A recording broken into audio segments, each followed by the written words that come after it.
A topic of conversation that frequently comes up is what is a good beginning phonograph for a newbie collector. And there's a lot of different opinions going around, but if you was to ask me, I would say you've got really two good choices, and that's a suitcase portable or something like this VV6 here, or the smaller companion of VV4 with the 10-inch turntable. These are good little machines that can be picked up oftentimes for under $100, and they're pretty simple. They only made 500,000 of these things, so it's not like parts are hard to find. They use the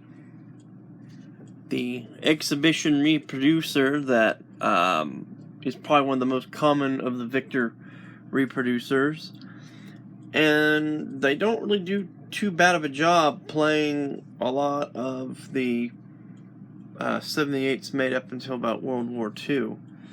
So it's really kind of hard to go wrong with one, and you can pick one of these up and learn how to work on it and learn the basics of operating a spring-wound phonograph and sort of get a handle for the basics of the mechanics, and because they're such a common machine, not have to be too intimidated about messing something up.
The guy who cared about love, and I'm not the guy who cared about fortunes and such.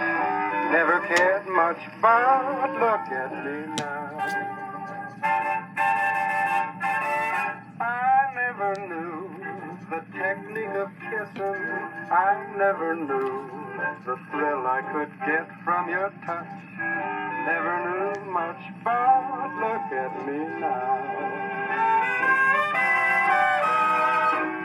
I'm a new man, better than Casanova at his best.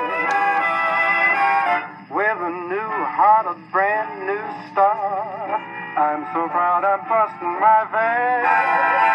Oh, I am the guy who turned out a lover, so I'm the guy who laughed at those blue diamond rings. One of those things, but look at me now.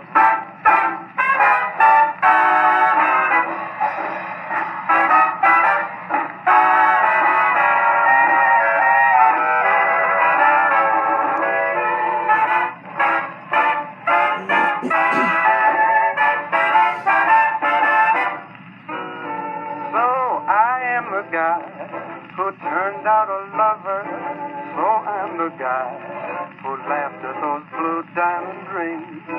One of those things, but look at me now. Man, am I a killer? Oh, baby, won't you look at me now?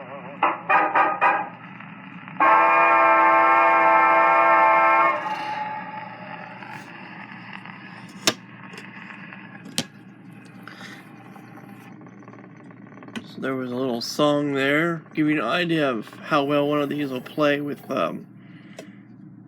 later electrically recorded records. And we'll take a quick tour of the underside here.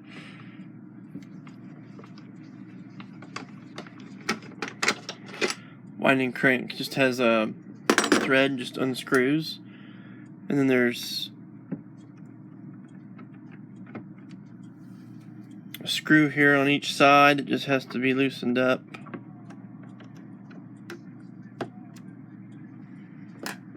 And swing the tone arm back. You gotta watch out on these, like this one here. Got some pretty nasty dents from the tone arm flopping back and forth. The little stop pin was broken that keeps it from going back this way. And oh yeah, if you play the record like this, you'll destroy it pretty well instantly. It's meant to play like this, with the needle sort of pointing in the direction in which the record is turning. This way, the needle will dig into the record, so please keep that in mind. It seems like a lot of people like to demonstrate just how ignorant they are to how these things work.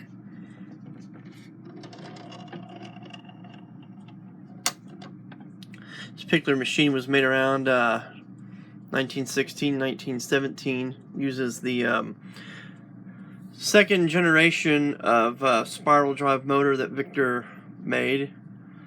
This motor was available in 1, 2, or 3 spring versions. This is a 2-spring version shown here. And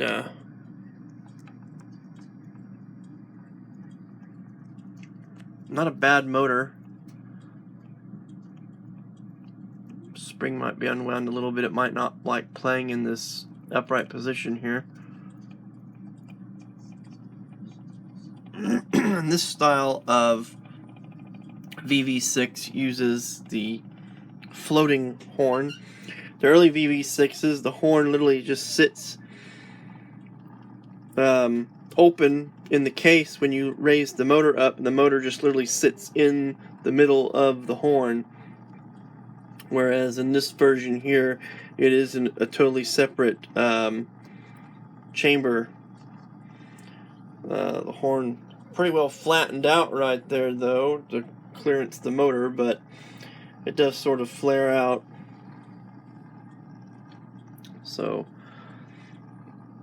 Victor VV6, or maybe even a Victor VV4, an inside horn machine. Really good machine for a first timer to have. And it might not be obvious looking at this here. I read somebody trying to say that all Victrolas were veneered. This isn't. This is solid oak. There's no veneer in it at all. Maybe the bottom boards of the cabinet are veneered. This insert panel here and the motor board might be veneered, but everything is solid. Even the sides of the cabinet are solid oak. It's a really well-made machine. Very beautifully constructed.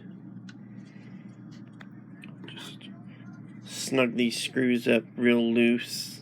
Don't get them any tighter than that. There's no reason to get them any tighter than just what you can get them tight with, just holding the shaft of the screwdriver. That's all the tighter they need to be.